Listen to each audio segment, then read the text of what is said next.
പ്രിയ സഹോദരങ്ങളെ, മോഡി ആഡംബരം എന്നിവ ഒഴിവാക്കി പരിശുദ്ധ കന്യകാമറിയം ഫാത്തിമയിൽ സിസ്റ്റർ ലൂസിയോട് നൽകിയ മുന്നറിയിപ്പുകൾ ഓർമ്മിപ്പിച്ചുകൊണ്ട് കത്തോലിക്ക സഭ സ്ത്രീ പുരുഷന്മാരുടെ വസ്ത്രധാരണത്തിൽ മിതത്വം മോഡസ്റ്റി ആവശ്യപ്പെടുന്നു.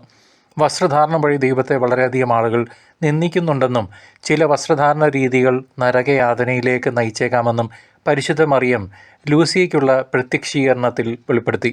ഈ ദർശനങ്ങളുടെ പശ്ചാത്തലത്തിൽ സഭയുടെ പരമാധ്യക്ഷന്മാരായിരുന്ന മാർപ്പാപ്പമാർ ശരീരഭാഗങ്ങൾ അനാവൃതമാക്കുന്ന വസ്ത്രങ്ങൾ ധരിക്കുന്നത് വിലക്കിയിട്ടുണ്ട്. പ്രത്യേകിച്ച് സ്ത്രീകളുടെ വസ്ത്രധാരണ രീതി ശരീരത്തിൻ്റെ പവിത്രതയെയും അന്തസ്സിനെയും ഉയർത്തിപ്പിടിക്കുന്നതാകണം.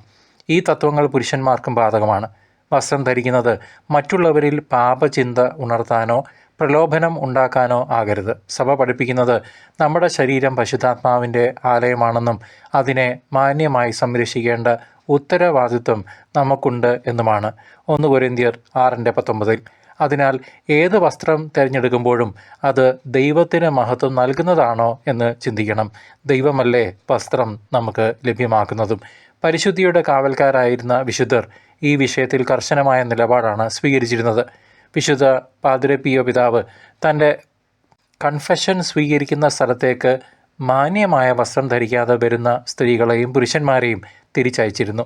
വസ്ത്രധാരണത്തിലെ അമിതമായ മോടി പിടിപ്പിക്കലുകൾ ആത്മാവിൻ്റെ ലാളിത്യത്തിന് ചേർന്നതല്ലെന്ന് അദ്ദേഹം വിശ്വസിച്ചു.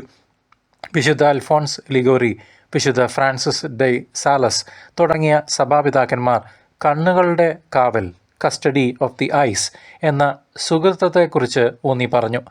മാന്യമല്ലാത്ത വസ്ത്രങ്ങൾ ധരിക്കുന്നതിലൂടെ മറ്റുള്ളവർക്ക് പാപം ചെയ്യാനുള്ള അവസരം നമ്മൾ ഒരുക്കി കൊടുക്കരുത്. വസ്ത്രധാരണം ഒരു വ്യക്തിയുടെ ആന്തരികമായ പരിശുദ്ധിയുടെയും വിനയത്തിൻ്റെയും പ്രതിഫലനമാണ്. കത്തോലിക്ക വിശ്വാസികൾ തങ്ങളുടെ വസ്ത്രധാരണത്തിൽ ലാളിത്യവും വിനയവും പാലിക്കുകയും അതുവഴി ക്രിസ്തീയ മൂല്യങ്ങൾ ഉയർത്തിപ്പിടിക്കുകയും വേണം.